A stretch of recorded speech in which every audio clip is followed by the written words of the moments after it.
Bienvenida, bienvenido a esta exploración. Hoy nos vamos a enfocar en una filosofía, bueno, con miles de años, que está como resurgiendo con mucha fuerza, el estoicismo.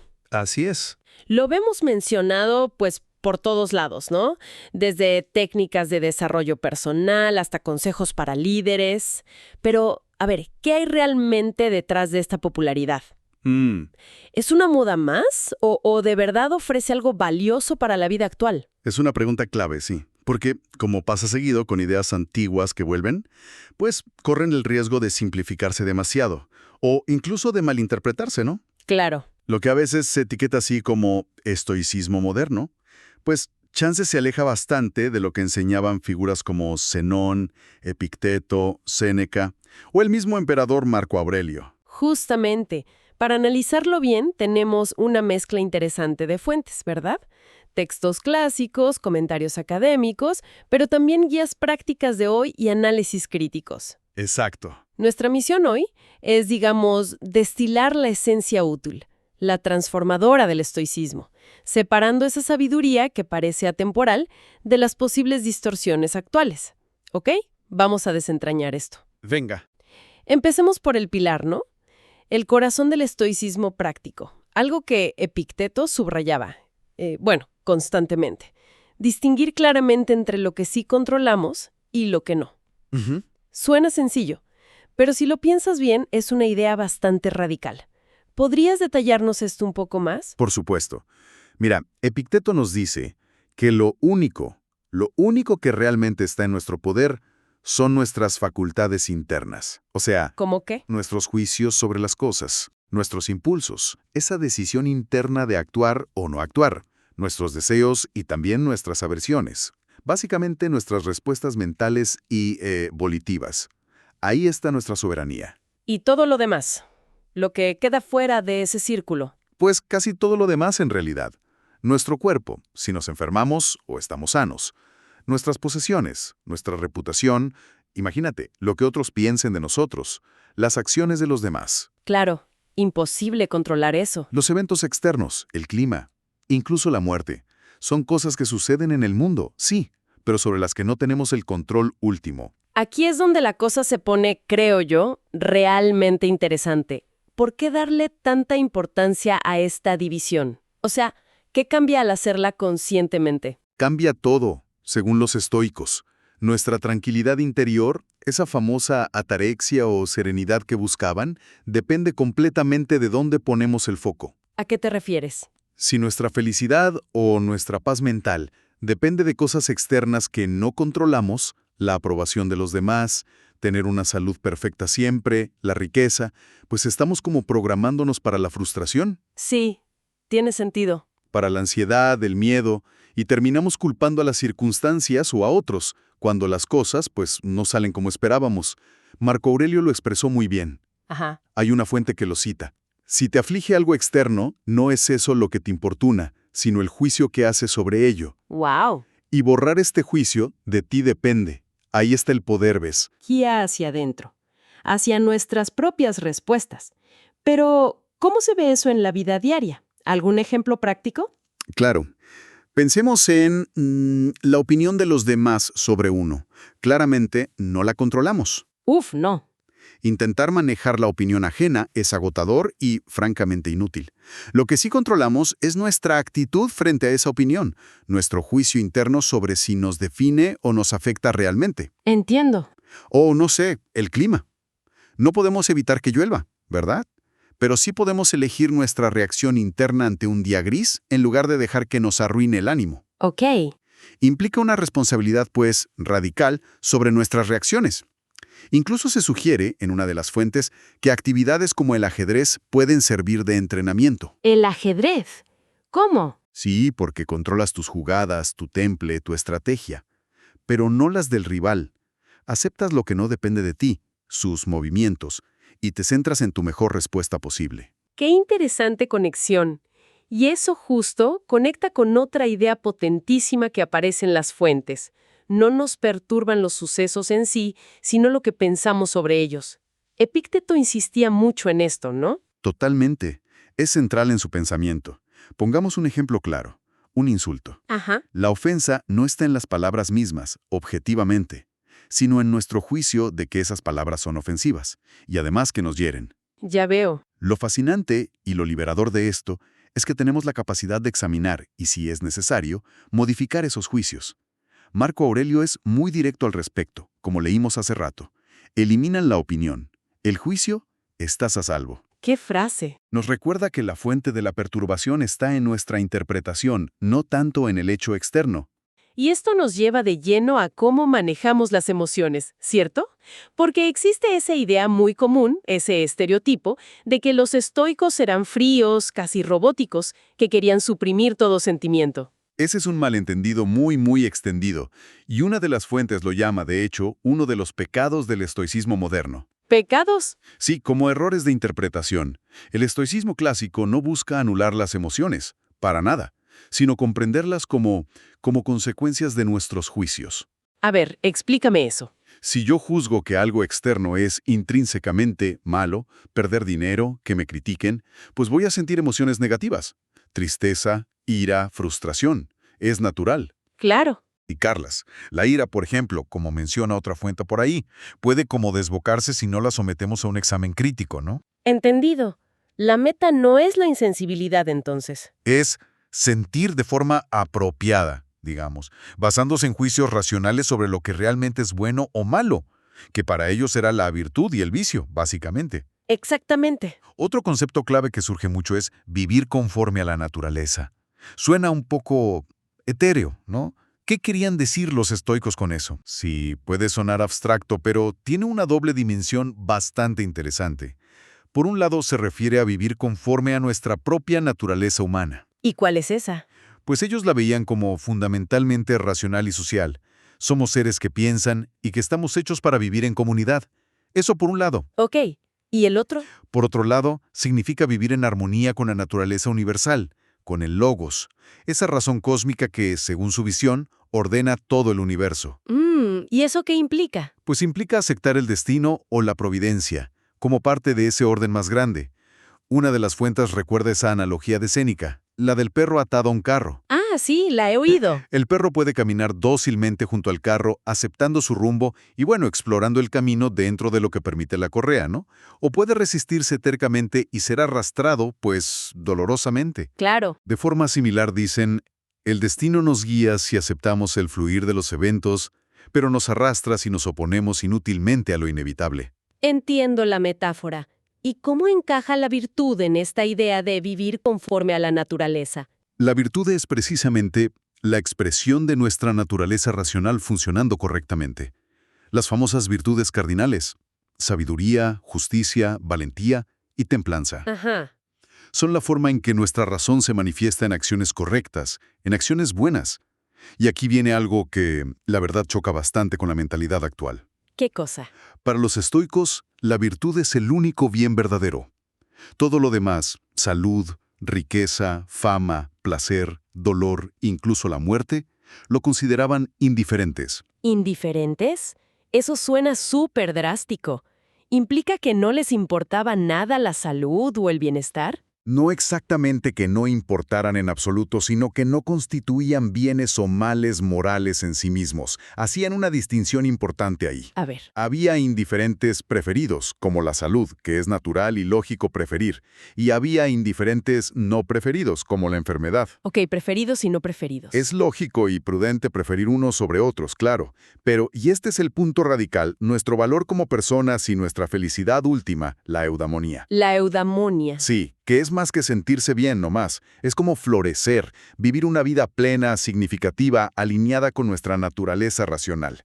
Bueno, esa eudamonia no debía depender de esos indiferentes. ¿Por qué no? Porque no dependen enteramente de nosotros. La eudaimonia solo se logra a través de la virtud, porque la virtud sí depende completamente de nosotros. Actuar con justicia, con coraje, con sabiduría, con moderación. Eso es lo esencial.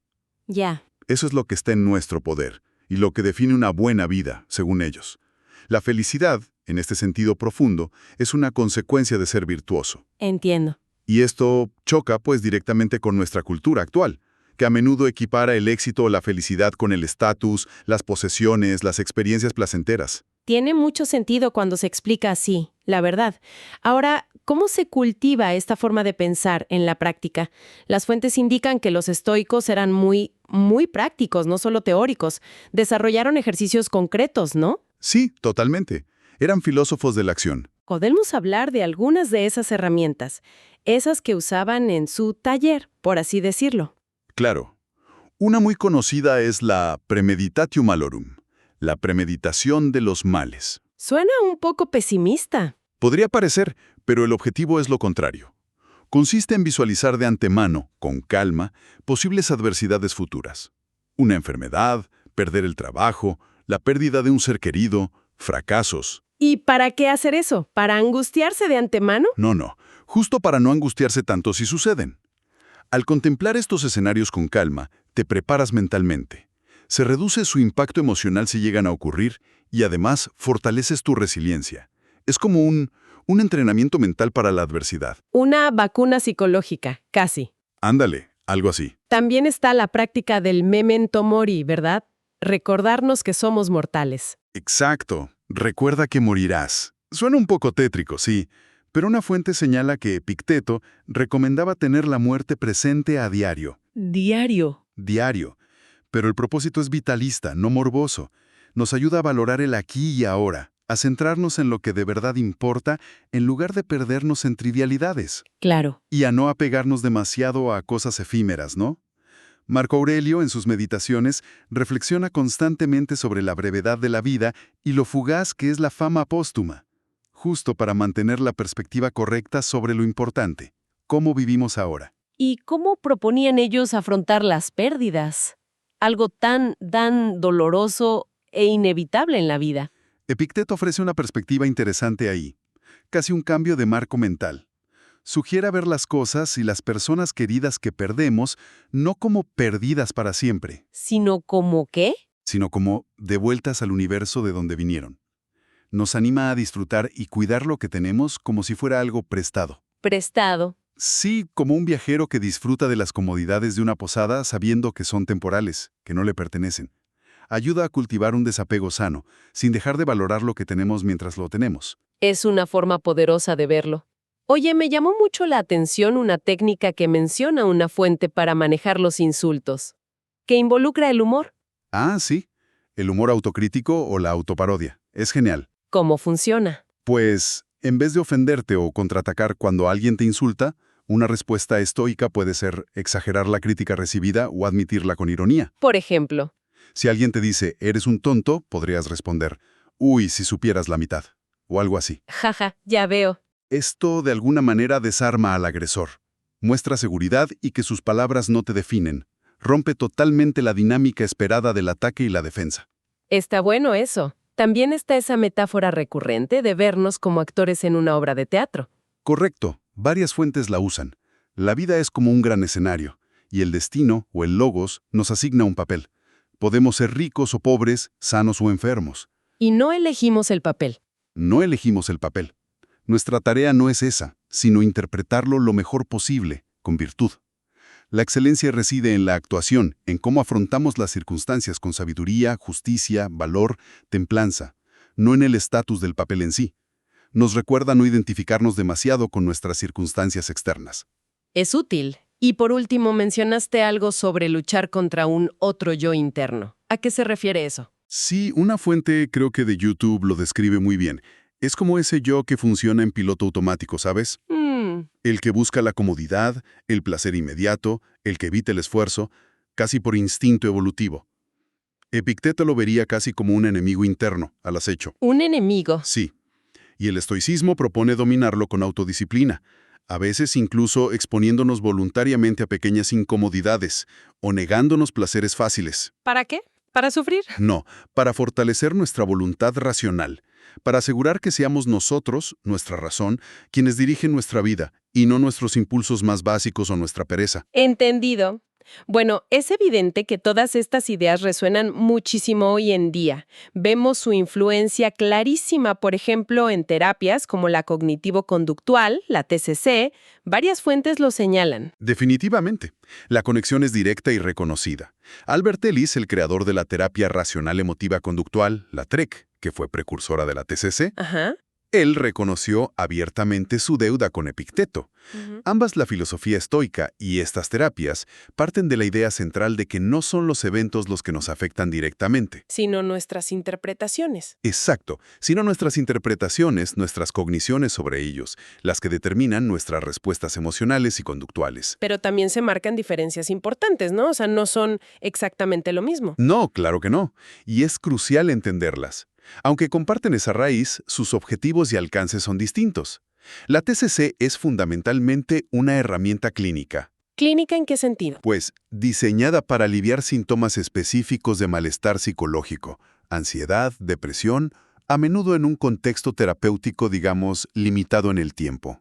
Ok. ¿Y el estoicismo? El estoicismo, en cambio, es mucho más ambicioso. Es una filosofía de vida integral, un sistema ético y existencial que abarca toda la existencia, Va más allá de quitar síntomas. mucho más allá. Busca no solo reducir el sufrimiento, sino cultivar activamente la virtud, el florecimiento humano, la eudaimonia de la que hablamos, y vivir con propósito, de acuerdo con la razón y la naturaleza. Es un camino de por vida, no una terapia con alta médica. Entiendo la diferencia. Y esta popularidad actual, como mencionábamos al principio, también tiene sus peligros, ¿verdad? Las fuentes advierten sobre un pseudoestoicismo o versiones muy diluidas. Sí, es un punto crítico que varias fuentes subrayan con preocupación. Se identifican varias trampas comunes en cómo se divulga a veces el estoicismo hoy en día. ¿Cómo cuáles? Primero, la que ya mencionamos, confundir estoicismo con frialdad emocional, o con ser un macho alfa insensible, a veces. Repetimos, no es suprimir emociones, es gestionarlas racionalmente. Ok, esa es una. Segundo, equiparar la aceptación estoica con pasividad o resignación. Como si fuera decir, pues ni modo, y no hacer nada. Y no es así. No. Aceptar lo que no podemos cambiar no implica inacción ante la injusticia o los problemas. Al contrario, libera energía para actuar virtuosamente sobre lo que sí podemos influir sin desgastarnos en luchas inútiles contra lo inevitable. No es apatía. ¿Bien? ¿Qué más? Tercero, un peligroso individualismo. A veces se enfoca tanto en la fortaleza personal, en eso de blindarse o proteger mi energía, que se olvida por completo la dimensión social, que era crucial en el estoicismo clásico. ¿La dimensión social? ¿Sí? Los estoicos originales enfatizaban la justicia, la benevolencia, el cosmopolitismo, esa idea de oikeisis, nuestro vínculo natural con toda la humanidad, y la importancia del bien común. Marco Aurelio usaba mucho la metáfora de la abeja y el enjambre. ¿Cuál era? Decía algo como, lo que no beneficia al enjambre tampoco beneficia a la abeja. Un enfoque hiperindividualista, de sálvese quien puede ser más narcisista que estoico, la verdad. Fuerte, pero claro. ¿Y la cuarta trampa? Y cuarto, pues, la banalización. Reducir esta filosofía tan rica a meros trucos o hacks de productividad o técnicas superficiales para sentirse bien rápido o para ser un tipo duro. Como si fueran recetas. Exacto. Ignorando la profunda conexión que los estoicos veían entre la ética, su visión del cosmos, la física, y la lógica, el pensamiento correcto, se le quita toda su profundidad filosófica para venderlo fácil como autoayuda rápida en el mercado de las ideas. Aguas con eso. Entonces parece crucial, si uno quiere entenderlo bien, ir más allá de los titulares, ¿no? Y acercarse a las fuentes originales o al menos a interpretaciones rigurosas para captar la riqueza del sistema completo. Sin duda. Entonces, recapitulando un poco esta exploración del estoicismo, ¿cuáles serían las ideas clave que nos llevamos? Queda bastante claro que es mucho más que una simple técnica antiestrés. Muchísimo más. Es un sistema filosófico completo, coherente, para cultivar la resiliencia, la serenidad y sobre todo una vida con propósito, ¿no? Enfocándonos en lo único que realmente nos pertenece, nuestras respuestas internas, nuestros juicios y nuestras acciones virtuosas. Así es. Ofrece un camino hacia una libertad interior que, fíjate, no depende tanto de las circunstancias externas como del dominio de nuestra propia mente. Eso es poderoso. Nos invita a ser responsables de nuestras reacciones, a actuar con justicia y consideración hacia los demás, como parte de nuestra naturaleza social, y aceptar con ecuanimidad, con serenidad, el flujo inevitable de la vida y el orden del universo, tal como es. Para terminar, quizás una pregunta que me queda resonando después de esta conversación. Los estoicos nos enseñan a encontrar la paz aceptando el orden cósmico y nuestro lugar en él, centrando nuestros esfuerzos en nuestra propia virtud, en nuestras respuestas. Ujú. Pero si pensamos en los enormes desafíos globales que enfrentamos hoy, cambio climático, desigualdad, conflictos, que parecen exigir acciones colectivas urgentes y cambios sistémicos profundos, Sí, claro. surge como una tensión interesante, ¿no crees? ¿Cómo equilibramos esa aceptación estoica del todo, del curso general de los acontecimientos, con la posible responsabilidad ética de actuar para cambiar aspectos de ese todo que colectivamente consideramos perjudiciales o injustos? Es una excelente pregunta, muy pertinente hoy. Donde dibuja el estoicismo práctico la línea entre la serenidad individual, que nace de aceptar lo inevitable, y la responsabilidad compartida que podríamos tener por mejorar el mundo en que vivimos. Uf, es una cuestión compleja, sin duda, y da para seguir meditando mucho. No hay respuestas fáciles ahí, creo. Una pregunta potente, sí, que invita a continuar la reflexión personal. Para quien quiera profundizar más, las fuentes originales siguen siendo la mejor opción, ¿verdad? Totalmente. Los ensayos o las cartas a Lucilio de Séneca, el manual o Enquiridión de Epicteto o las meditaciones de Marco Aurelio son textos sorprendentemente directos, muy accesibles, como indican nuestras fuentes. Valen mucho la pena. Pues sí, esperamos que esta charla haya aportado claridad e inspiración. Ojalá que sí. Hasta la próxima exploración.